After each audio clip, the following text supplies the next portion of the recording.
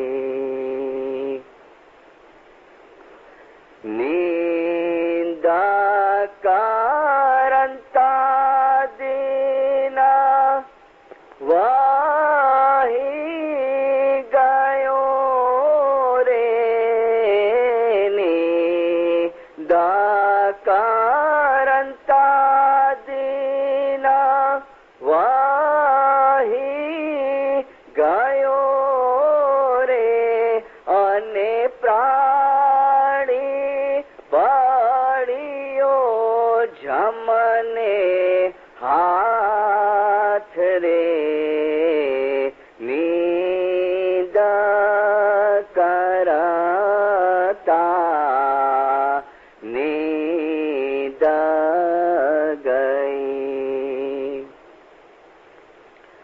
काला कारो सो प्राणी आजा करो रे काला कारो सो प्राणी आजा करो रे अने काले आवशे आडो काळ रे नींद करता नींद गई निंदराए गई सारी रात रे नींद करता नींद गई। कुरान हाजिर इमाम मियातुल मोमिनीन वल मोमिनात रूहानी माँ बाप सरकार नूर मौलाना शाह करीमुल हुसैनी हाजिर इमाम के पाक और मुबारक नाम पर इश्क और मोहब्बत से सलवात पढ़ दीनदार। दीनदारों, बुधवार से जो सब्जेक्ट मैंने शुरू किया था वो आज हम पूरा करते हैं और इंशाअल्लाह मौला ने चाहा तो कल और रात की वाइज में मैं इमामत का सब्जेक्ट, इमामत का विषय लूंगा। एक दो दिन वो विषय चलेगा। हम रोज सुबह और शाम दुआ पढ़ते हैं। दुआ के 6 पाठ के अंदर हम 6 मर्तबा एक कुरान की आयत रोज बोलते हैं। शुरुआत में जो आयत है બિસ્મિલ્લાહિર્રહમાનિર્રહીમ. શરૂ કરું છું અલ્લાહના નામથી, જે અલ્લાહ ઘણો દયાળુ અને ઘણો જ કૃપાળુ છે. ઘણો નહીં, લેकिन है बेहद दयालु અને बेहद कृपालु. उसकी दया इतनी है कि जिसका कोई लिमिटेशन नहीं है. उसकी कृपा इतनी है कि लिमिटेशन नहीं है. लिमिट बगैर की दया और कृपा. और ये आयत कुरान के अंदर तकरीबन 612 मर्तबा अल्लाह ने अपना ये टाइटल कि मैं बहुत दयालु हूँ, मैं बहुत कृपालु हूँ, वो जगह जगह के ऊपर कुरान शरीफ के अंदर आया है. 6666 आयतें हैं. वो 6666 आयतों में से जगह जगह अल्लाह बंदों को ये फरमाता है कि ऐ बंदो, मैं बहुत दयालु हूँ, मैं बहुत कृपालु हूँ. और हर सूरा की शुरुआत के अंदर ये आयत भी आती है. बिस्मिल्लाहिर्रहमानिर्रहीम. कुरान के 114 चैप्टर हैं. एक चैप्टर को छोड़ के सब चैप्टर की शुरुआत ये आयत से होती है, जिसमें अल्लाह उम्मत को कहता है कि मैं बहुत दयालु हूँ. लेकिन दीनदारों, इंसानों की जिंदगी के अंदर कभी कभी ऐसे वाकयात बनते हैं, ऐसे बनाव बनते हैं कि कोई मर्तबा बंदे खुदा यानी अल्लाह को मानने वाला बंदा, वो रशिया की और चाइना की हम बात नहीं करते हैं जो नहीं मानते हैं, जो एथिक्स है, जो नास्तिक है, लेकिन जो अल्लाह में मानते हैं, ऐसे अल्लाह में मानने वाले इंसानों की जिंदगी के अंदर कभी कोई ऐसे वाकयात बनते हैं, कभी कोई ऐसे बनाव बनते हैं, तो इंसान को थोड़ा दिल के अंदर वसवसा आ जाता है कि खुदा इतना ढोल पीट पीट के फरमाता है कि हूँ बहु दयालु छूं, हूँ बहु कृपालु छूं, पर आ तो जो आ बनाव बनो, अरे खबर नहीं खुदा दयालु नहीं, खुदा तो सब बेरहम छे. बनते हैं जिंदगी के अंदर ऐसे बनाव बनते हैं. इंडिया के अंदर है एक बहन, विडो है बेचारी. देखो, एक दलील भी देता जाऊंगा, एग्जाम्पल्स भी देता जाऊंगा, ताकि जो मुझे कहना है वो हमारे दिमाग के अंदर बराबर जाए. बहुत टाइम के बाद एक बेटा पैदा हुआ. उसको पाल पोष के बड़ा किया, लोगों के बर्तन मांजे और लड़के को पढ़ावे. धनी खुदा की रहमत पे पहुंच गया और लड़का जवान हुआ, एजुकेटेड हो गया, डिग्री ले ली, तो लड़के को अच्छी सर्विस मिली गल्फ के अंदर. और लड़का गल्फ में गया ने तो जमात खाने में बात करती है कि मुझे छोकरो अने व्यो गल्फ में व्यो है, हने मुझे सारा दिवस अचना, एटले दुनियावी तौर पे सारा दिवस. और 1-2 महीना नहीं हुआ और वो छोकरे का गल्फ में हार्ट फेल हो गया और वो छोकरे की लाश आई बंबई के अंदर. अभी क्या कंडीशन हो बाई की हुई, बहुत सदमा लगा, रोई, सहन करी, सब सहन करी. ऐसे बनाओ, कई ऐसे छोटे छोटे वाकयात, कई बनाओ इंसानों के जिंदगी के अंदर पास्ट में बने हैं और फ्यूचर में भी किसी के भी साथ कुछ भी बन सकता है, कुछ भी.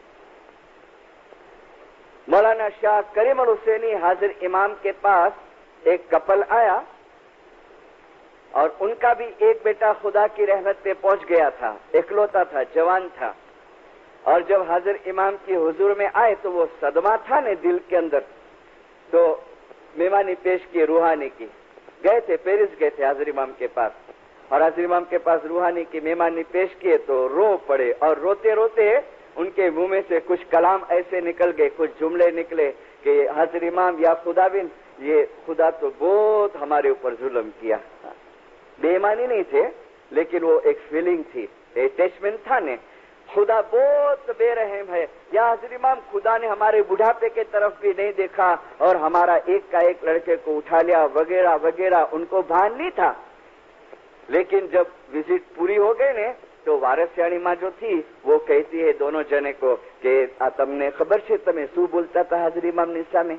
બોલે ના, અમને ખબર નથી, તમે આવું આવું બોલતા હતા. ઓહ, या हाजिर इमाम माफ करना, हम तो बहुत बड़ी भूल किए। लेकिन मौलाना हाजिर इमाम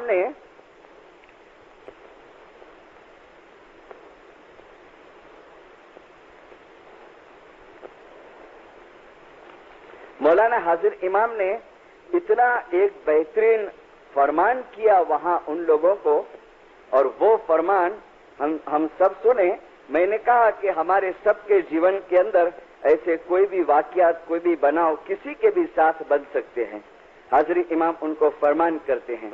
मौलाना हाजिर इमाम फरमाते हैं, मैंने ट्रांसलेशन किया है, मौला फरमाते हैं, देखो अल्लाह हमेशा इंसान जात की भलाई चाहता है। अल्लाह हमेशा इंसान जात की भलाई चाहता है, और ये बात कुरान में भी मौजूद है। ये बात कुरान में भी मौजूद है। फिर हाजिर इमाम फरमाते हैं कि देखो जो चीज तुम्हारे ऊपर गुजरी, यानी तुम्हारा जो लड़का एक्सपायर्ड हो गया, ऐसे बनाव में से मैं भी पास हुआ हूं। और हाजिर इमाम फरमाते हैं कि तुमको पता है थोड़े टाइम पहले मेरे पिताजी, जिसको मैं बहुत चाहता था, उसका कार एक्सीडेंट के अंदर मौला ने फरमाया वफात हो गई। फिर मौला फरमाते हैं तुमको पता है मैंने मेरे प्यारा दादा जान को गुमाया, देखो तुम्हारा इमाम भी ऐसे रास्ते में से पास हुआ है। फिर इमाम फरमाते हैं कि ऐसे कई वाकयात बनते हैं, ऐसे कई बनाव बनते हैं जो अल्लाह इंसान जात की भलाई के लिए करता है। फिर फरमाते हैं देखो इंसान के लिए क्या अच्छा और क्या बुरा वो इंसान नहीं जानता है, लेकिन अल्लाह बेहतर जानता है। फिर हजरत इमाम फरमाते हैं कि याद रखो कई मर्तबा ऐसे बनाव जिंदगी के अंदर बनते हैं कि जिनसे इंसान मायूस हो जाता है, निराश हो जाता है, लेकिन याद रखो अल्लाह बेहद रहम वाला है और हमें तकलीफ पहुंचे ऐसा अल्लाह कभी भी नहीं करता है। और आखिरी में फरमाते हैं अब मैं तुम दोनों को ये फरमान करता हूं कि तुम अपने ईमान को संभाल के रखो, और जब भी तुमको तुम्हारे लड़के की याद आए, मौला फरमाते हैं तुम उसके रूह के हक के अंदर दुआ गुजारी करते रहो और तुमको सबूरी मिले। इसके लिए मैं तुमको बहुत दुआशीष और बहुत खाना वदान देता हूं। सलवात पढ़ो मौला के नाम के। अल्लाह इंसान जात की भलाई चाहता है, इंसान कमजोर बन जाता है। मैंने परसों की वायस में कहा ने कि हाजिर इमाम ने मोम्बासा में फरमाया कि अगर जो तमे दुआ बंदगी में नियमित नहीं રહેશો तो हाजिर इमाम ने फरमाया तमे दिवसे दिवसे कमजोर बनी जशो। और मैंने एक्सप्लेन किया था कि फिजिकली कमजोरी की बात नहीं थी, लेकिन यहाँ हाजिर इमाम रूहानी कमजोरी की बात करता है। पता है हाजिर इमाम के पास एक जने ने एडवाइस लिया, खुदाविन हमारे लड़के को किधर भेजना है पढ़ने को, कहाँ भेजे? तो मौला ने लड़के के साथ सवाल जवाब किया, उसको पूछा क्या तूने क्या पढ़ा है अभी तक और कौन सी लाइन में इंटरेस्ट है? तो हाजिर इमाम माँ बाप को कहते हैं कि मेरी इच्छा है कि तुम्हारे लड़के को तुम इंग्लैंड भेजो। और माँ बाप ने कोर्स बताया। ओके, सेम केस देखो कई बनाव बनते जाते हैं। एक बरस हुआ और वेकेशन के अंदर वो वापस आ रहा है अपने गांव और शॉपिंग करने को गया, खत्म एक्सीडेंट। माँ बाप हाजिर इमाम को खत लिखते हैं और खत का एसेंस ये था कि तुम्हारा फरमान से हमारा छोकरा ने मोकल्यो ने हमारा छोकरो मरी गयो। ये एसेंस था खत का, यानी डायरेक्ट अटैक हाजिर इमाम के ऊपर कि तुमने फरमान किया, हमने भेजा वहां पर, हमारा लड़का मर गया। ऐसी हालत क्यों हो गई? ऐसी हालत क्यों हो गई? कई लोग के दिमाग के अंदर गैर समझ है। क्या गैर समझ है पता है?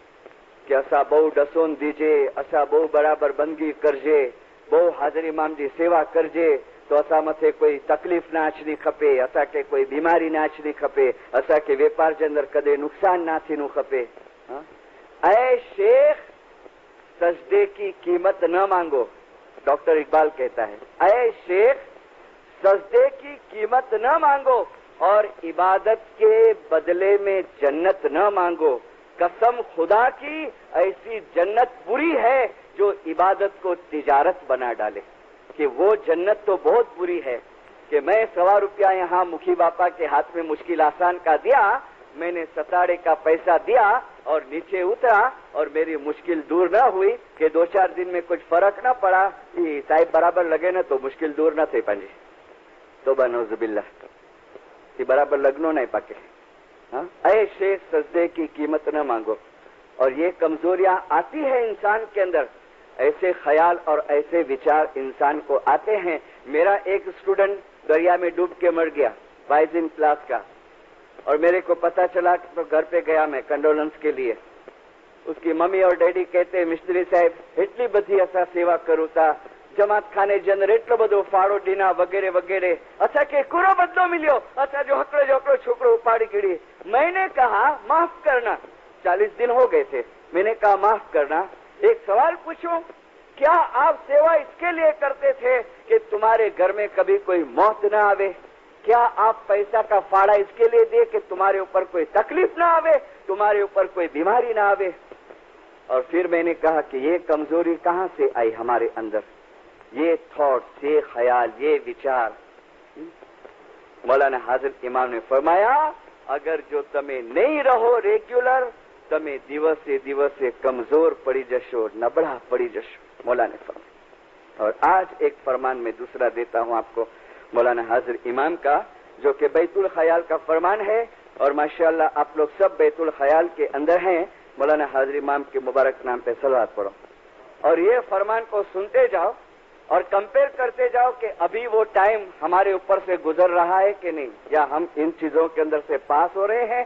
हाजिर इमाम फरमाते हैं, તમારા જીવનકાળ દરમિયાન તમે દુનિયાવી બાબતોમાં વધુ અને વધુ ઘેરાતા જશો, ઇન્વોલ્વ હોતે જ જાएंगे। તમારા ઉપર વધુ અને વધુ જવાબદારીઓ આવતી જશે, ત્યારે ઇબાદત એ એક જ રસ્તો છે કે જેના થકી તમે દુનિયાવી મુશ્કેલીઓમાંથી પસાર થઈ શકશો। देखो, ये नहीं कहता है कि तुम्हारी दुनियावी मुश्किलियां दूर हो जाएंगी, लेकिन मौला फरमाता है कि तुम उसमें से पास हो सकेंगे। फिर फरमाते हैं, सुख प्राप्त करवानो आ एक ज रस्तो छे अने तेना थकी दुनियावी मुश्किलियों तमने जरा पण असर करशे नहीं। तेना थकी दुनियावी मुश्किलियों तमने जरा पण असर करशे नहीं। देखो, मुश्किलियां 3 प्रकार की है। मुश्किलियां 3 किस्म की है। एक है फिजिकल मुश्किली, एक है माल की मुश्किली और एक है पॉलिटिकली मुश्किली। ये 3 किस्म की मुश्किलियां इंसान के ऊपर, हमारे ऊपर आती है। एक शारीरिक, एक काया की, एक माया की और एक राजद्वारी। काया की मुश्किली कैसे टाइप की होती है? खुदा ना करे कि समझो हमारे पेट में कुछ गड़बड़ेशन हुआ और डॉक्टर के पास चेकअप के लिए गए, डॉक्टर को डाउट आया कि भाई जरा बड़े डॉक्टर के दिखाड़ो तो, और बड़ा डॉक्टर के पास गया, एक्सरे निकाला और एक्सरे के अंदर आया कि आंखें तो कैंसर जी गट है। और उस टाइम पे जो सदमा लगे ने इंसान को, मरी गया, कैंसर खत्म, और अपसेट हो जावे, माइंड अपसेट हो जावे। ये काया की मुश्किल। खुदा न करे कोई ऐसी चीज हमारी बॉडी के ऊपर आवे, या तो हमारी फैमिली में कोई के ऊपर आवे, हमारे बच्चे के ऊपर, कि हमारे पेरेंट्स के ऊपर, कि हमारे खुद के ऊपर। और उस टाइम पे अगर ये चीज हमारे पास नहीं होवे ने तो कंट्रोल नहीं रहे और दिमाग अपसेट हो जावे। या खुदा हाणे पूरो थे। अभी खुदा की रहमत पर पहुंचिए, अभी मीन्स के नॉट नियर 12-13 महीना हुआ।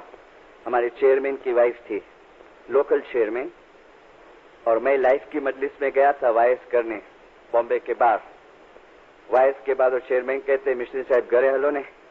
मैंने कहा कि जरा घर पे पहुंचना है, 2 घंटे का रास्ता है, तो ले 10 मिनट के लिए, मेरी वाइफ बीमार है ने, उसको जरा देख के जाओ। मैंने कहा, मैंने सोचा मामूली बुखार होगा। मैंने कहा कि क्या हुआ है? रास्ते से मुझे कहते हैं कि उसको कैंसर हो गया है। कैंसर हो गया, तुमने तो कभी बताया नहीं। कभी हुआ? तो बोले 5 साल से था, लेकिन कोई को बताया नहीं था हमने, और अभी एकदम लास्ट स्टेज में है और खटले में पड़ी है 8 दिन से। 35 बरस की लेडी थी, नाजरीन बाई इसका नाम था। रोज सुबह 4 बजे की हाजिरी है, रोज सुबह। उसका भी मैं एक्सप्लेनेशन दूंगा। मुझे बोलते हैं मिशनरी 5 साल से कैंसर है। 5 साल पहले जब उसको कुछ तकलीफ हुई और डॉक्टर को दिखाने गए, और डॉक्टर ने कहा कि बहन मैं छुपाता नहीं हूं, लेकिन तुमको कैंसर है, तो मिशनरी उस दिन से वो खड़े रह के नहीं इबादत करती थी।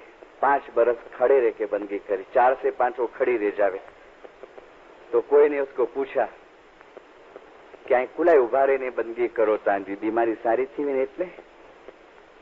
तो बोले ना, कैंसर थोड़ी सारू थी એટલે આ ઉભી રહીને બંદગી નહીં કરવી, પણ એ જે બીમારી મુझे મથે આવી આય ને એ હું સહન કરી શકા। ખીલને ખીલને હસને હસને બસ આ મોલાવટ એ દવા માંગે કે મોલા તું એ દીનો આય ને મૂકે ઓકે આ એક્સેપ્ટ કરાતી, પણ હણે હું કે સહન કરી શકા ને એટલે હું ઉભી રહીને इबादत करा कि मौला मुके तू शक्ति दे, मुझे रूह मेरी ताकत दे। और 5 साल तक बराबर चला उसका। लेकिन छेले 8-15 दिन मैं उसके घर पे देखने को गया ने तो सोई थी, उसके हस्बैंड ने उठाया, नाज़रीन उठना, मिशनरी आया है। आंख खोली तो बोलती है कि मुझे देखा ही नहीं, झांखो झांखो बदो देखा तो।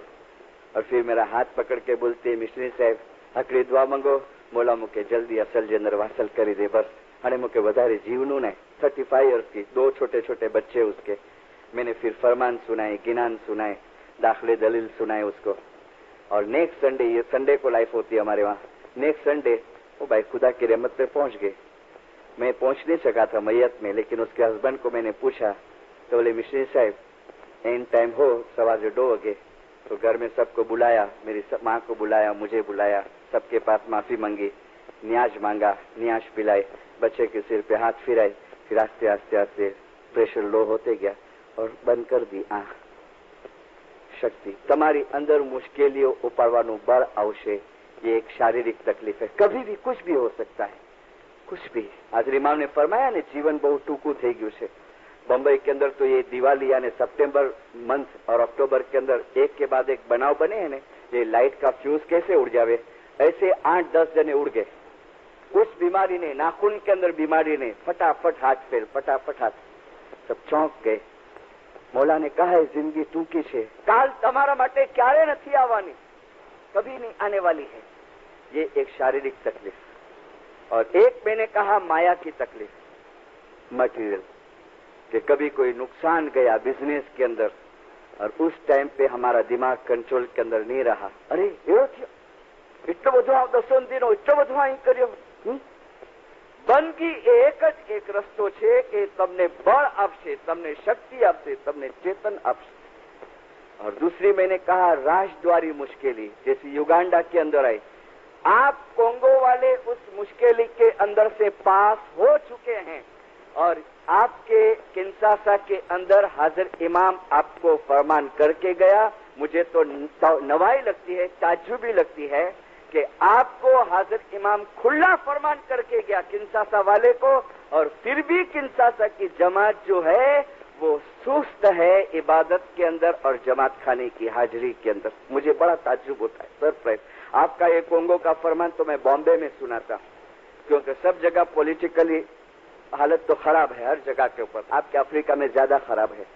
और हाजिर इमाम ने जो कोंगो के अंदर फरमान फरमाया, मौलाना हाजिर इमाम ने फरमाया कि अहीं थी जता पहला, है ना आपके जमात खाने का फरमान कई टाइम पड़े जाता है, अहीं थी जता पहला मारे तमने एक भलामण करवी छे, ते ए કે તમે હંમેશા યાદ રાખજો કે છેલ્લા 3 વર્ષ દરમિયાન તમારામાંના ઘણાઓએ સારા પૈસા બનાવ્યા છે। એવું બની શકે કે આવતા 2-3 વર્ષ દરમિયાન તમે તેથી બમણા પૈસા ગુમાવશો, અને આવી ગંભીર બાબત જો બનવા પામે તો યાદ રાખજો કે તમે તમારી દુઆ બંદગી એમાં તમે નિયમિત રહેશો તો તમારા ઉપર તેની અસર થશે નહીં। तुम्हारे ऊपर उसकी असर नहीं होगी, हमारा बैलेंस नहीं जाएगा, हमारे दिल में से ये सवाल नहीं उठेगा ये कुलाई थयो એટલું બધું કરણ વાળો કદી સવાલ નહીં ઉઠેगा। એકનો એક જવાન દીકરો મરી જાય, એકનો એક। સુલતાન મોહમ્મદ શાહ મોમન તેનો ગમ કરતો નથી, હકથી કમાયેલો પૈસો જતો રહે, મોમન તેનો દિલમાં અંદેશો રાખતો નથી, અને ઘણો બધો પૈસો આવી જાય, મોમન તેની ખુશી પણ કરતો નથી। આ મોમનની નિશાની છે। ऐसा मोमन कब बने? हाजर इमाम ने फरमाया तमारा ऊपर एनी असर थशे नहीं, कारण के तमोने भविष्य ऊपर विश्वास हशे। 100 वखत तमे पड़ी जशो, 100 वखत तमे पड़ी जशो, पण जो तमारू ईमान सलामत हशे तो 100 वखत फरी पाछा उभा थी जशो। 64 का है ने फरमान, और ये फरमान के बाद तरत 4-5 महीने में आपके ऊपर तकलीफ आई थी, 100 वक्त पड़ी जशो और वापस आप खड़े हो गए। देखो वापस आप जलसे करते, अभी कार है, बंगले है, सुखी हैं आप, लेकिन हालत कभी भी बदल सकती है। और last sentence and most important sentence, परंतु जो तमे एम मानशो के आ दुनियावी वस्तुओं एज मारू ध्येय छे एम छे, तो તે દિવસથી તમારે પોતાની જાતને ઈમાનદાર કહેવડાવવાની તકલીફ લેવાની નથી। है मेरे घर का तो फरमान नहीं है, તમે ફક્ત દુનિયાવી વસ્તુને જ તમારો ધ્યેય માનશો, તમે પોતાની જાતને ઈમાનદાર કહેવડાવવાની તકલીફ નહીં લેશો કે ભાઈ ટાઈમ નહીં મિલનો, કુલાય બહુ બિઝનેસ है ને, ટાઈમ નહીં મિલનો, दुनियावी वस्तु ने तमारो एम मानश। मौला ने कहा तुम्हारा ऊपर एनी असर थशे नहीं। तो अगेन ये फरमान मैंने आपको याद दिलाया है, और अभी सुस्ती मत करना, दीनदार हो और अपने आप को प्रिपेयर करो, तैयार करो। मैंने कहा 3 प्रकार की मुश्किलें है, 3 प्रकार की, 3 किस्म के, और 3 वाइज से मैं कहता हूं कि प्रैक्टिकल लाइन में आओ और फिर देखो कि रूह के अंदर पावर आता है, रूह के अंदर शक्ति आती है। એકનો એક જવાન દીકરો મરી જાય, ઘણો બધો પૈસો આવી જાય કે હકથી કમાયેલો પૈસો જતો રહે, મોમન તેનો ગમ કરતો નથી। बॉम्बे में वो लेडी मर गई, नहीं तो जहां जहां भी मैं गया और एग्जाम्पल दिया तो मैं कहता था कि जो भी बॉम्बे आवे मेरा कांटेक्ट करे, मैं वो बाइक के साथ तुमको मिला दूंगा। तो बहुत जने आवे, क्योंकि कई लोगों को लगे वे मिशनरी फेकम फाक बधु करता है, कौन प्रूफ करावा जाए। तो मैं तो कहता था कि आओ मैं तुमको दिखाऊं, लेकिन अभी नहीं है, उसका हस्बैंड है, आपको मिलना होवे तो मैं आपको उसके हस्बैंड के साथ मिला दूंगा। बॉम्बे के जितने लोग बैठे हैं वो जानते हैं वो लेडी को, और खास छोटू भाई भी जानते होंगे, उसके घर पे बार बार जाते थे। 30 बरस से बीमार थी। कितना? 1-2 साल नहीं, 30 इयर्स, और 30 साल से एक पोजीशन में, इसी बस 36 सोई ली, पड़खा भी नहीं फिरे, करवट नहीं बदले, और खाना पीना पेशाब पाखाना नाना धोना सब सोते सोते 30 साल। हॉस्पिटल के अंदर 3 बरस एक मरीज रेवे ने ऐसी कंडीशन में, तो उसके पीठ के अंदर चांदे पड़ जावे और बॉडी के अंदर बैड स्मेल आवे, खराब बात आवे। ये 30 बरस से ऐसे कैसी थी। और 6 फुट की बाई, उसकी हाइट 6 फुट की थी जब व्हेन शी वाज हेल्दी। आस्ते आस्ते घटती घटती घटती इतनी हो गई। वो जब मर गए ने दफन करने गए ने तो इतनी डॉल के जैसी लगती थी।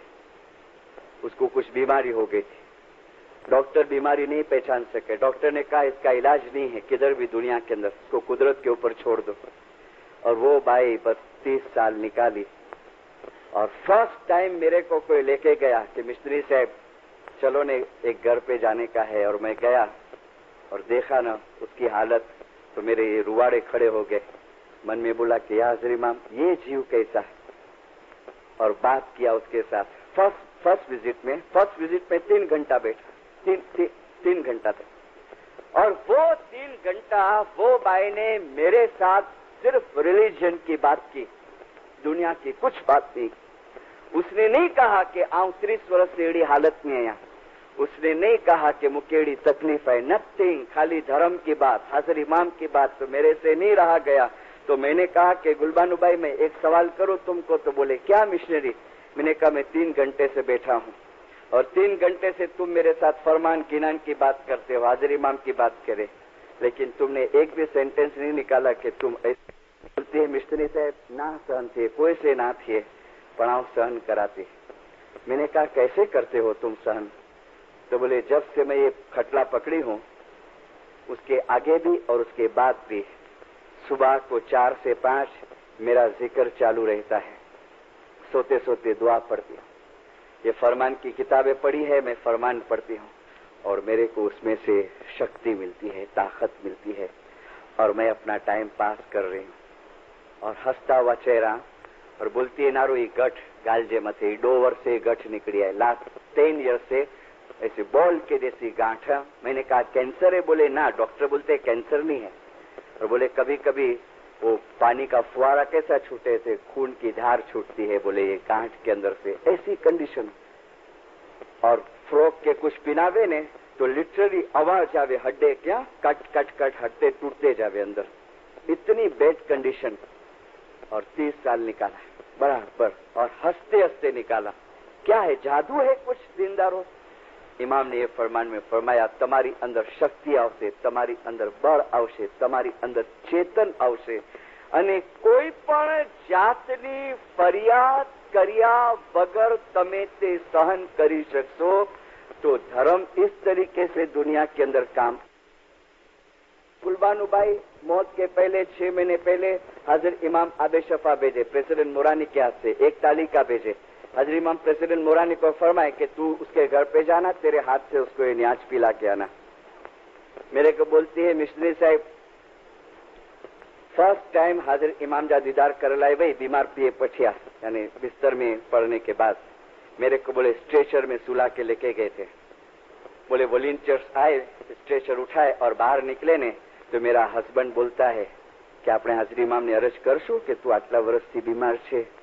तो बोलती है ना कई जरूरत नहीं, એને બધી ખબર છે, लेकिन बोलती है मिशनरी મારા ધણીથી રહેવાનું નહીં।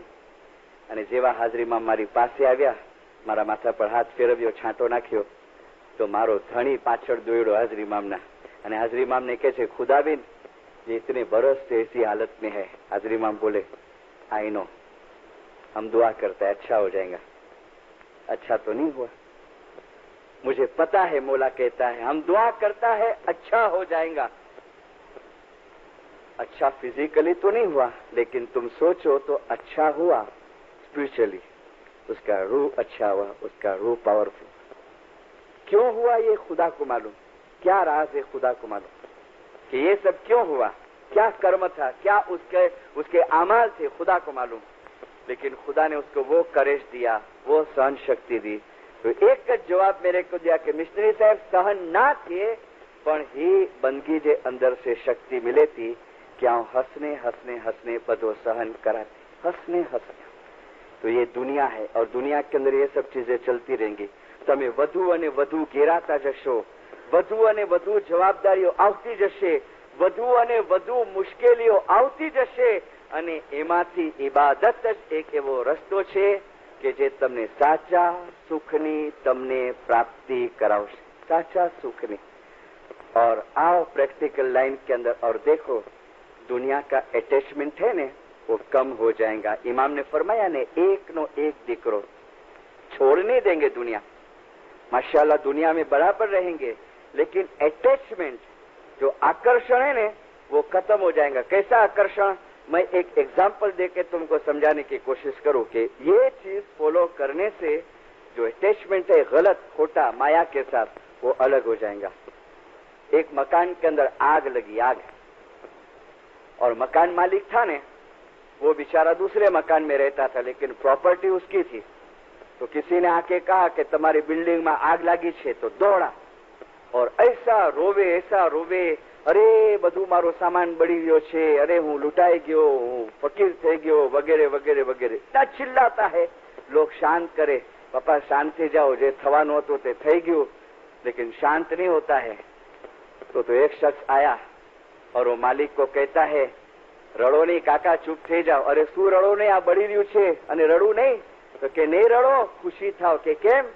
અરે કે પરમદાડે જ તમારા છોકરાએ આ બિલ્ડિંગનો સોદો કરી નાખ્યો છે અને આ કાગળિયા એના સ્ટેમ્પ પેપર ને બધા લ્યો હા અને આટલા લાખ रुपया में गए। ओ तो हंसने लगा तो बिल्डिंग तो जलती है तो उसको बिल्डिंग जलने का गम नहीं था, बिल्डिंग तो अभी भी जल रही है, लेकिन गम काय का था, मारी बिल्डिंग बड़े से तो मारा था ने वो मर गया वहां पर, वो मारा मर गया, मारू बड़े से वो मर गया।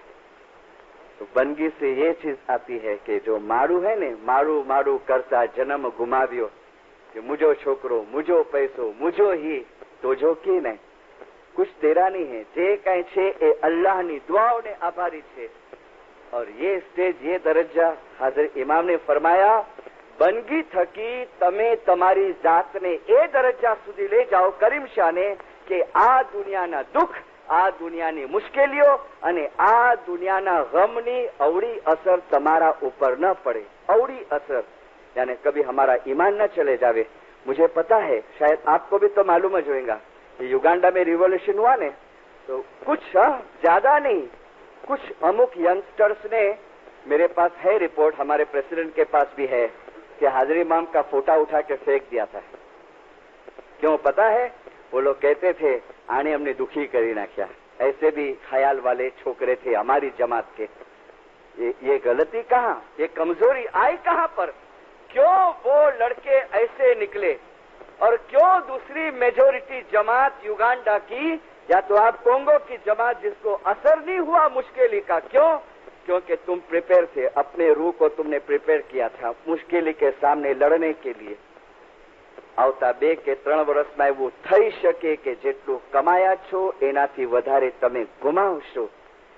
और ये ऐसी औलादे हो सकती है जो हाजिर इमाम के फोटे के साथ बेइज्जती के या तो हाजिर इमाम को जिसने गालियां दी वो ऐसी औलाद हो सकती है कि जो सुल्तान मुशिया ने इस फरमान के अंदर फरमाया कि तमारू खप्पे टू मारा ऊपर मजबूत ईमान हशे पण अगर जो तमारी जमात खाने आववानी अने दुआ पड़वानी आदत नहीं हशे तो आस्ते आस्ते आस्ते तमारू ईमान अमारा ऊपर थी उठी जशे। इसका माना नहीं कि हम राजीनामा दे देंगे, नहीं, इसका मतलब ये कि जब कोई ऐसी आफत के तकलीफ आ जावे ने तो उस टाइम पे ईमान सलामत नहीं रहे और उस टाइम पे इसके ऊपर डाउट हो जावे, शंका हो जावे। हम रिजाइन नहीं करेंगे, आस्ते आस्ते आस्ते। क्यों? कई लोग दलील करते हैं शू खाने आवाથી જ અમે ઈમાનદાર કેવડાવશું, અચોતા અસા ખાને નતા છો, શુક્રવાર ચાંદરા जो અચોતા મુખી સાહેબ અસા ઈમાનદાર જે દીકરા આયો। अरे लेकिन यहाँ इमाम कहते हैं कि खप्पे એટલું તમે સમજતા હશો કે અમે ઈમાનદાર છીએ પણ દુઆ પડવાની ને ખાને આવવાની આદત નહીં હશે। આસ્તે આસ્તે આસ્તે તમારું ઈમાન અમારા ઉપરથી ઉઠી જશે અને એક દિવસ તમે આ સત્પન ધર્મ છોડી દેશો। देखो अगेन कहता हूँ इमाम के फरमान की रोशनी में ये दुनिया है, आखिरत नहीं है।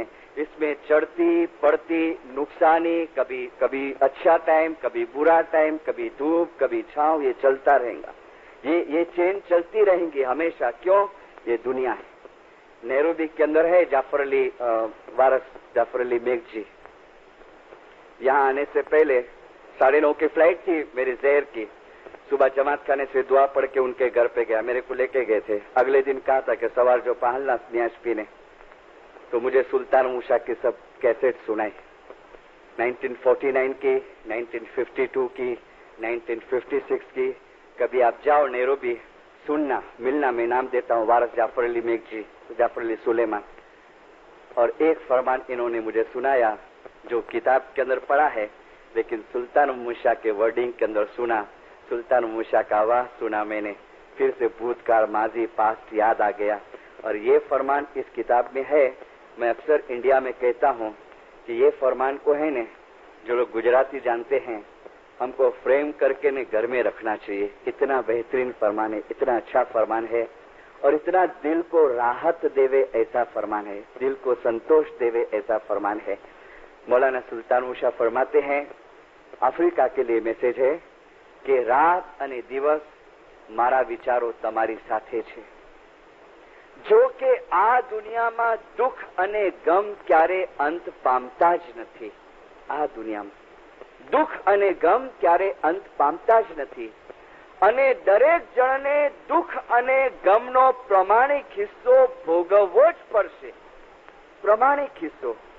છતાં મારી તમને દુઆ છે કે તમને ઓછો બોજો પડે અને તમારા રૂહાની પિતા પ્રત્યેની મોહબ્બત અને ઇમામ પ્રત્યેની વફાદારીના કારણે તમે સગળા સુખ મેળવો.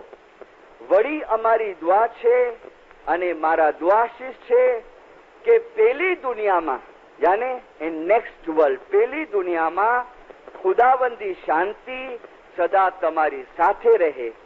પેલી દુનિયામાં તમે હંમેશા રાત દિવસ પ્રત્યેક ઘડીએ ઇમામના હકીકી દીદાર સાથે હો. અમર શાંતિ અને સુખ મેળવો કે જે માત્ર પેલી દુનિયા જ આપી શકે છે. અભી છેલ્લા સેન્ટેન્સ છે.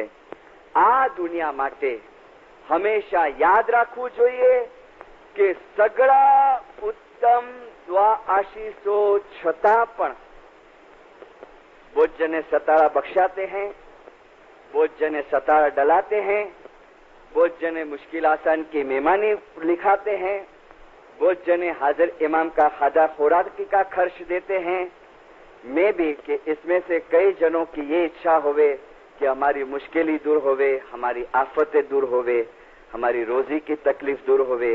और खुदा करे और ऐसा न होवे, खुदा ना करे ऐसा न होवे, तो ये लाइन सुन लो कि मौलाना सुल्तान मूसा फरमाते हैं कि घणी वखते उत्तम दुआ आशीषो छતાં પણ આ દુનિયા ઉપરથી દુઃખ અને ગમ કદી નાબૂદ થઈ શક્યા જ નથી. ફરી એક વખત બંને જહાન માટે અમારા દુઆશીષો અને પ્યાર ભરેલા વિચારો મોકલીએ છીએ અને તમારી સુખ અને શાંતિ માટે અમે દુઆઓ મોકલીએ છીએ. ખાનાબદ્દાન સલવાત પढ़ो मौला के नाम के. ये परसों मैंने सुना, बुधवार के दिन सुल्तान मूसा की आवाज के अंदर. पढ़ा था इसको बहुत टाइम, लेकिन इतनी मजा आई सुल्तान मूसा के आवाज के अंदर सुनने के लिए और राहत हुई दिल के अंदर कि उत्तम दुआ आशीषो छતાં પણ हम तो अलवाइज है ने, बहुत प्रॉब्लम्स आवे जमात के अंदर से. एक भाई बेचारा आके कहता है कि मिस्त्री साहेब हाजिर इमाम ने मेहमानी लखावी. मुबारकी भाई, શા માટે લખાવી હતી? કે થોડા પ્રોબ્લેમ્સ હતા ને. ઓકે, જવાબ આવી ગયો? હા મિશ્રી સાહેબ આવી ગયો. શું આવ્યું? ખાસ કાંઈ નહીં, ખાલી દુઆશીષ આવ્યા. ખાસ કાંઈ નહીં મીન્સ? મેં કીધું ખાસ કાંઈ નહીં એટલે શું? ના પણ આ 20 દિવસ થઈ ગયા તાલીમ આવ્યો પણ કઈ ફરક પડ્યો નથી. તો फिर मैं जरा थोड़ा खुला हो जाऊं. मैं कीधु के 51 रुपया पाણીમાં ગયા ને तो बेचारा शर्मा जावे. मैं कीधु તમે શું કહો છો? ખાસ કાંઈ નહીં એટલે શું? और फिर ये सुनाओ, ये फरमा ઘણી વખતે ઉત્તમ દુઆ આશીષો હોવા છતાં પણ આ દુનિયામાંથી દુઃખ અને મુશ્કેલીનો અંત આવી શક્યો નથી. एक हजरत मुला मुर्तजा अली का फरमान याद रख लो. किसी को नोट करना हो तो बाद में मैं करा दूंगा. बहुत बेहतरीन है. मुला मुर्तजा अली अव्वल इमाम કે જ્યારે તમે દુઆ માંગો છો ને કોઈ પણ વસ્તુ માટે, જ્યારે તમે દુઆ માંગો છો કોઈ બી વસ્તુ માટે, તો ત્રણમાંથી એક વસ્તુ તમારી જરૂર પૂરી કરવામાં આવે છે. એ દુઆનું ફળ ત્રણ રીતે મળે છે. हजरत अली फरमाते हैं, हाँ हमने फिर दुआ मांगी मुश्किल आसान के जरिए के सताड़े के जरिए अपनी मुश्किल के लिए. अली फरमाते हैं नंबर 1 કે યા તો તમારી એ ઉમેદ પૂરી કરવામાં આવે છે કે જેના માટે તમે માંગણી કરી છે અલ્લાહના દરબારમાં, એ પૂરી કરવામાં આવે છે.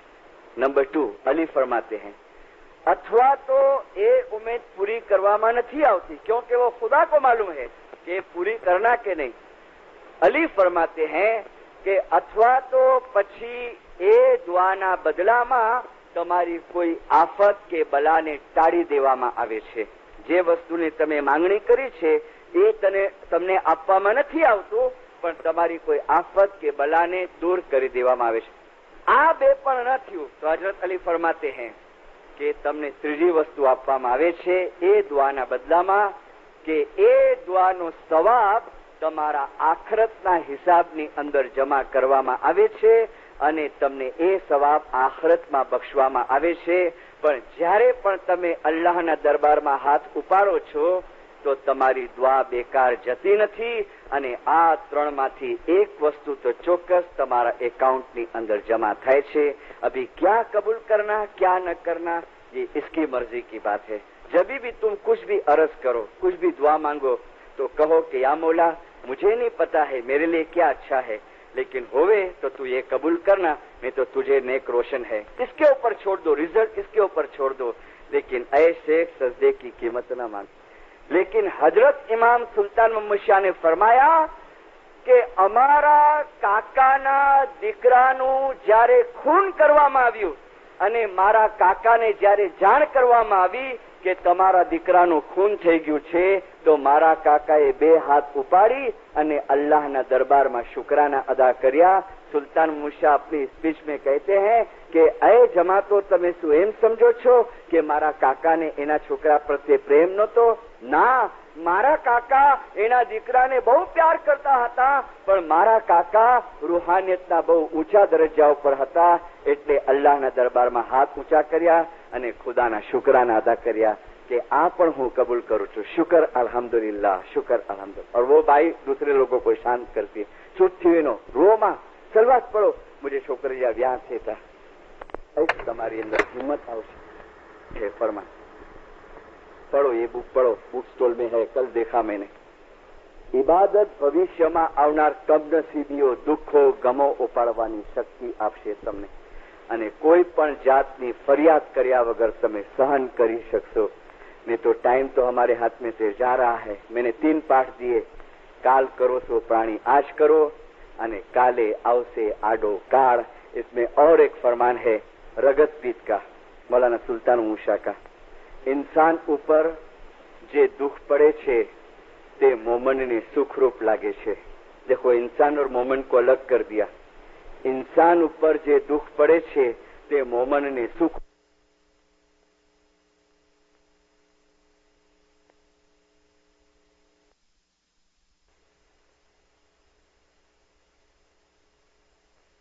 इंसान ऊपर बीमारी, कोढ़ियापणो, रक्तपीत वगैरह आवे छे, पण मोमन तेनो अंदेशो राखतो नथी. ये फरमान और मेरे 18 बरस की इस मिशन लाइफ के अंदर देखो जो मैंने किताबें पढ़ी है ने उसका भी एक्सपीरियंस तुमको दूंगा मेरी बाकी की वायसों के अंदर. लेकिन ये 18 साल में जो पर्सनल एक्सपीरियंस किए हैं वो एकदम अलग है. ये फरमान अभी जो पढ़ा इन्हें रगत पीतनी बीमारी थी, लेप्रेसी, और ऐसा केस मैंने देखा है. मर गई भाई, पूरा जिस्म लेप्रेसी पूरा, और आंख अंधी. जैसे तुम्हारे किंसासा में मैं आया हूं ने 10-12 दिन के लिए, ऐसा मैं उस गांव के अंदर गया था.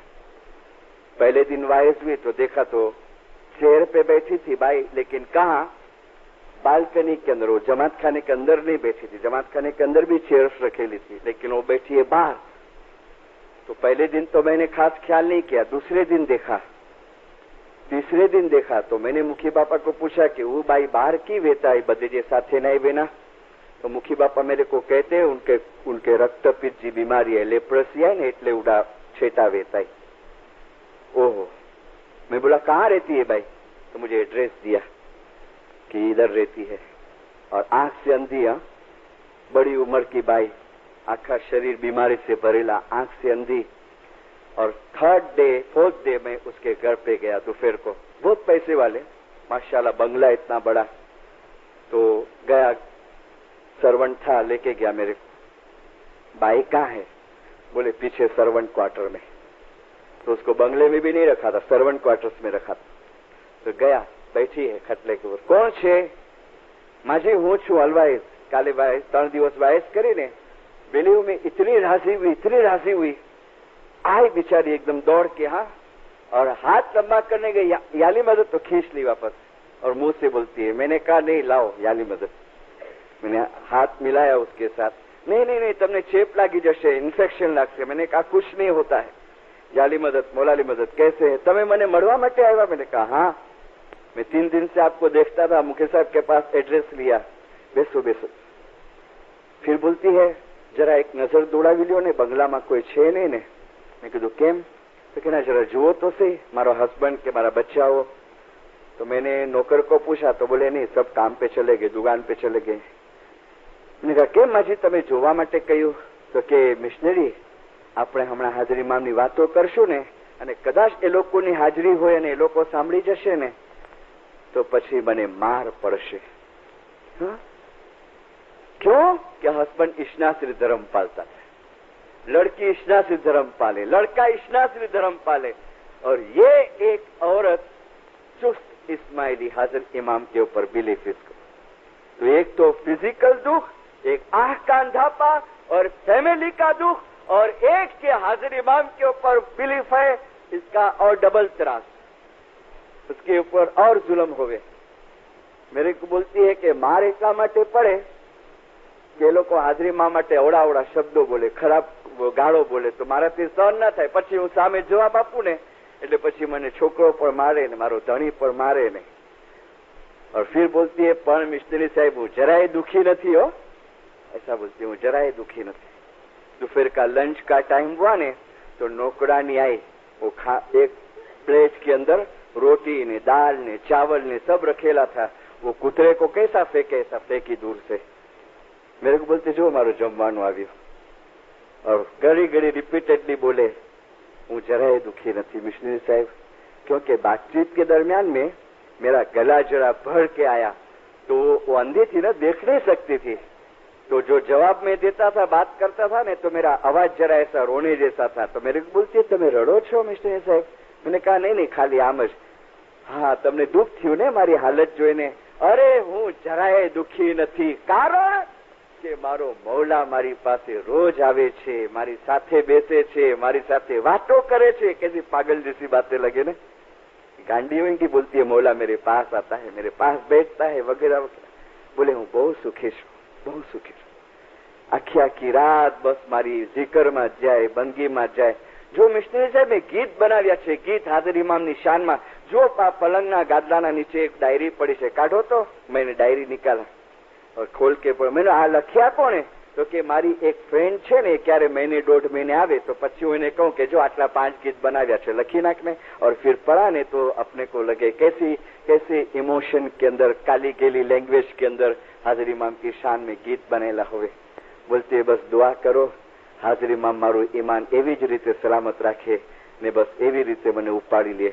अब भी मेरे पास मैसेज आया, लेटर आया, वो गांव में से, मैं बम्बई में था जब भी, कि वो खुदा की रहमत के ऊपर पहुंच गए। देखो मैं एक एक एग्जाम्पल आपको प्रैक्टिकल देता हूं, ये फरमान की रोशनी के अंदर, कि मोमन ने अगर रकत पीतनु दर्द पण थई जाए, पण एनो जे रूह छे ए नूरानी दरियाना जेवू पाक अने साफ छे। ये ताकत आई कहां से? ये जुल्म सहन होवे किसी से? अरे मेरे जैसे के पेट में 8 दिन जरा दुखावा हो और फर्क ना पड़े ने, तो हाजिर इमाम को बोलू हे मौला क्या गुनाह कह रहा है कि ये तकलीफ नार तो से એટલી વાહે શું કરા તો કલાક સુધી ઉભો રહીને ને એડી તકલીફ પાકે દેતો તો તરત જ मौला को ब्लेम करूं मैं? नहीं, क्यों? मेरी कमजोरी है, मेरी कमजोरी।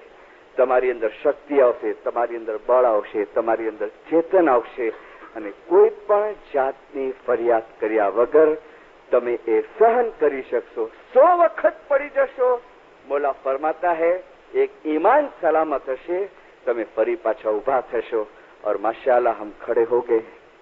लेकिन खुदा न करे कोई तकलीफ आवे, पॉलिटिकली आवे कि और कोई आवे, लेकिन इसमें हम बराबर नहीं होंगे ने, सहन नहीं कर सकेंगे दीनदारों। इसके लिए मैं 3 दिन से कहता हूँ, जमात खाने को मत छोड़ो, इबादत को मत छोड़ो। आप लोग सब बैतुल ख्याल में हैं, किंसासा वाले 500 जने जो हैं, 500-600 किलो माशाल्लाह, अब तो बैतुल ख्याल से भी ऊंचे होंगे, लाइफ के भी आगे होंगे। तो मुझे सुबह को तो खाली थोड़े ही दिखते हैं यहाँ पर। तो कभी कभी मैं सोचता हूँ, आज पूछने वाला था मुखी बापा से कि जरा बैतुल ख्याल का चोपड़ा तो बताओ कितने जने हैं, देखो तो सही। इतवार को पता चलेगा मंथली मजलिस के अंदर शाम को कि कितने जने हैं बैतुल ख्याल के अंदर। क्यों आप नहीं आते हैं सुबह? आज मजलिस रात थी, आपको पता है सुल्तान मूसा ने क्या फरमाया है? મજલસ રાત યાની Sunday night and Thursday night તમારી હાલત એવી ખરાબ હોય, ખુદા ન કરે, મા બોલતા હે કે તમને ખાટલામાં 4 જણા નાખીને લઈ આવે ને તો પણ આ મજલસ રાતના તમે ખાનામાં આવીને બંદગી કરજો. અને બાકીના દિવસોએ સુલતાન ઉષાને ફરમાયા, તમારું ઘર દૂર હોય અને તમને તકલીફ હોય ને તો તમે ઘરમાં બેસીને બંદગી करजो. आपको तो तकलीफ नहीं है ना, माशाल्लाह अच्छी अच्छी गाड़ियां हैं, मौला और आपको गाड़ियां देवे. तकलीफ कोई जात की नहीं है. तकलीफ क्या है? थोड़ी सुस्ती है, आड़स है અને કી વાંધો નહીં, સુતાર્યો ને ગોદડે જ અંદર બંદગી કરના છે. નહીં નહીં નહીં, जिंदगी का कोई भरोसा नहीं है. काल તમારા માટે ક્યારે આવવાની નથી. जो हाजिर इमाम ने फरमाया उसके साथ अपन वायस बंद करे. जो मैंने वो फरमान सुनाया आपको, अल्लाह इंसान जातनी भलाई चाहे છે. मौलाने कहा ने તમારો इमाम પણ એમાંથી પાસ થયો છે. मैं પણ મારા દાદાને ગુમાવ્યા, मैं પણ મારા पिताने गुमाव्या. आपको पता है जैसे हम लूटते जाते हैं ने, लूटफाट होती है, युगांडा के इस्माइली लूटे गए, ऐसे सुल्तान मुशाह लूटे गए थे. सरकार सुल्तान मुशाह 1949 के अंदर सुल्तान मुशाह को 4 लुटेरों ने लूट लिया. कितनी लूट करे सुल्तान मुशाह की, मैं आपको फिगर दूं. मौला की दुआ से ईस्वी सन 1949 ऑगस्ट महीनो અને સરકાર સુલતાન મોહમ્મદ શાહ પ્રિન્સ અલીને મળવા માટે પોતાના બંગલા વિલા યાકીમુરથી નીકળ્યા અને મોટરમાં રવાના થયા તો 4 હથિયારધારી ડાકુઓએ સરકાર સુલતાન મોહમ્મદ શાહના $7,85,000 દાગીના લૂંટી લીધા. $7,85,000. और बाद में एक फोटो आया है इस्माइली के अंदर, 49 के इस्माइली के अंदर. हमारे एसोसिएशन में फाइल है, थोड़े डॉलर बाकी रह गए. तो सुल्तान मुशाह ऐसे डॉलर हाथ में है और माता सलामत भी बाहर खड़ी है और माँ बाप बुलाते हैं वो लुटेरों को, ये ऐसा ऐसा है फोटो, और दिखाते कि ये रह गया, ये लेके जाओ, इतना रह गया है. और ये फोटो है अपनी एसोसिएशन के अंदर. और ये बनाव बना और उसके बाद हाजिर इमाम ने एक तालिका भेजा. मुझे पता नहीं अफ्रीका के अंदर ये आया था कि नहीं, लेकिन इंडिया में थर्ड डे ये तालिका आया. हजरत इमाम ने 8वीं अगस्त को हिंदुस्तान की जमात के ऊपर एक तालिका नवाजिश किया. देखो इमाम की जिंदगी के अंदर भी बनाव बनते हैं. हाजिर इमाम का घोड़ा छोड़ा गया शेरगढ़, आपके पास तो वीडियो भी आ गई. एक माफ करना, थोड़ा स्ट्रॉन्ग बोलता हूँ, बेवकूफ क्या कहता है पता है? मिस्ट्री साहेब, हाजिर इमाम नो घोड़ो छोड़ाई गयो तो इमाम छे ने खबर नहीं. आ इमाम केवो के एने घोड़ो छोड़ाई गयो पण खबर नहीं कि घोड़ो क्या है. तुम इमाम को ऐसे कंपेयर करते हो. कल इमामत की वायस है ने, अपन लेंगे ये सब चीजें, कि इमाम को ऐसी चीजों से तुम कंपेयर करते हो कि घोड़ा नहीं एने खबर नहीं पड़ती, तो इमाम छे के नहीं, तोबा नौजुबिल्लाह. खैर ये बात आज नहीं कल, लेकिन देखो मौलाना सुल्तान मुशाह तालिके के वडी, મારા વહાલા પ્રેસિડેન્ટ, હિન્દની બધી જમાતોએ લૂંટની બીના સાંભળી જશે. તેઓને જણાવો કે જેવી રીતે ખોરાકમાં નિમકનો મીઠાનો સ્વીકાર કરવામાં આવે છે, તેવી રીતે અમે આ ઘટનાને આ જિંદગીના નમક સમાન ગણીએ છીએ. અને અમે આશા રાખીએ છીએ કે અમારો આ દાખલો અમારા રૂહાની બચ્ચાઓને સામાન્ય રીતે મુસીબતના સમયે મદદ કરતા થઈ પડશે. તમારા हेतवंता आगा खान सलवात पढ़ो मौला के नाम. यानी मकसद कि मौला फरमाते हैं कि खाने में जैसे सॉल्ट अपन डालते हैं और वो सॉल्ट को हम एक्सेप्ट करते हैं, ऐसे सुल्तान मुशाह फरमाते हैं कि देखो मेरे जीवन में भी ये लूट का बनाव बना और मैंने इसको एक्सेप्ट किया. ऐसे कभी तुम्हारे ऊपर कोई तकलीफ आवे तो तुम भी ये चीज को एक्सेप्ट करना, क्योंकि ये दुनिया है और ये रूटीन, ये चेन तो चलता ज रहेगा. और बाद में क्या हुआ पता है? न्यूज़पेपर के अंदर ये सब चीजें छपने लगी, ये बड़े बड़े हेडिंग में कि नामदार आगा खान लूटे गए वगैरह करके. और कदाच शमसुद्दीन माडागास्कर वाले ने आपको ये बात बताई होगी, लेकिन ओरिजिनली ये बात अलवाइज गुलाम अली शाह मरहूम, जो मेरे गुरु रह चुके हैं, उसकी कुछ बातें मेरे वायजों के अंदर आएंगी, इन्होंने हमको बताई थी. अलवाइज गुलाम अली शाह मरहूम ने कि बॉम्बे से एक फैमिली रवाना हुआ कराची जाने के लिए। जब इस शिप के अंदर जाते थे पाकिस्तान, और उस टाइम पे क्या कि शिप के अंदर जो डेक क्लास होता था वहां सब फैमिलीज रहे हुए, सब मिक्स रहे हुए। तो इस्माइली फैमिली है, बाजू में हिंदू फैमिली है, तो सेव गाठिया ने सब वो फरसाण है ना, वो फरसाण पेपर में बांधेला था। तो सब लड़कियां काट खेलती है, पत्ते खेलती है, अपनी इस्माइली लड़की भी है, और फिर वो फरसाण भी खाते जाते हैं, बात करते जाते हैं। तो न्यूज़पेपर के ऊपर नजर पड़ा कि नामदार आगा खान ने आटली लूट થઈ ગઈ, $7,85,000 तो जो हिंदू लड़की थी ने वो इस्माइली लड़की को कहती है, क्योंकि बातचीत से मालूम पड़ गया कि लोग आगा खानी है, तो इस्माइली लड़की को कहती है कि तू आगा खानी છે ને? बोले हाँ। हाँ जो तारा इमाम नु कहे એવું છે आगा खान साहेब नु। तो पड़ी, अरे हाँ तो ये तो खबर છે कि मैं वांच्યું છે। हिंदू लड़की बोलती है कि एक सवाल करूं, तने खराब नहीं लगे ने? बोले शू? तो क्या તમારા इमाम ने तो તમે ભગવાનના અવતાર તરીકે પણ માનો છો ને? તો કે હા। તો क्या ભગવાન એવો કેવો કે એની લૂંટ થઈ જાય? આ તમારો ભગવાન એવો કેવો કે આ લૂંટાઈ ગયો? अब वो छोकरी इस्माइली लड़की वो थोड़ी अभ्यास करी थी। देखो बहुत जरूरी है, कदाच कल के लेक्चर में मैं स्टूडेंट्स के लेक्चर में ये बात लूं कि बहुत जरूरी है, खाली डॉलर मत कमाओ, फुर्सत के टाइम पे थोड़ी किताबें हैं ना यहाँ पर, वो किताबें लेके ने पढ़ो, अभ्यास करो कि इस्माइली रिलीजन क्या है। कोई नॉन इस्माइली तुमको सवाल पूछे ना हाजिर इमाम के बारे में और इस्माइली मजहब के बारे में, तो आप जवाब दे सको। वो लड़की खामोश नहीं बैठेली रही, उसने स्टडी की थी। वो लड़की कहती है कि तारी बात बराबर कि भगवान आवा होए कि जे लूटाई जाए, और फिर आस्ते से रह के कहती है कि तू हिंदू छे ने? तो कि हाँ। तो तमे कोने तमारो देव क्यों? तो कि हमारा देव राम। तो कि बात कहूं बेन? तो कि शू?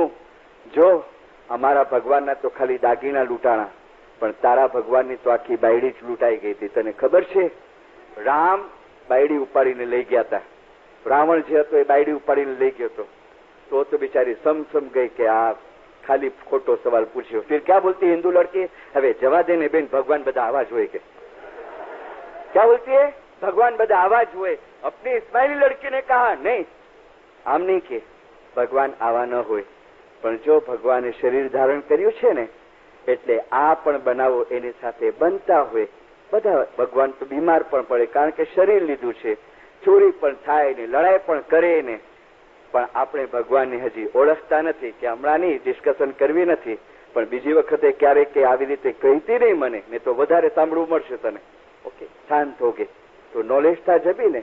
मौलाना सुल्तान उषा ने फरमाया मेरा ये बनाव तुम्हारे लिए लेसन होगा। एंड में मैं ये कहता हूँ कि जो फरमान सुनाए हैं, जो कोटेशन दिए हैं कि इबादत जमात खाने की हाजिरी, उसको मत छोड़ो और हमारे आत्मा को हम पावरफुल बनावे। खुदाविन हाजिर इमाम सुखी रखे, सलामत रखे, आबाद रखे। या मौला हकीकती समझ देना, या मौला तेरे तरफ की मोहब्बत देना, या मौला नाफरमानी के काम से बचाना, जाहिर बातुन गुनाहों को माफ करना। जल्द अफ्रीका के तेरे जाहिरी और बैतुल ख्याल की बंदगी में तेरे बातुनी दीदार नसीब करना। जमात के है जिंदा सलवात पढ़ना मुझे।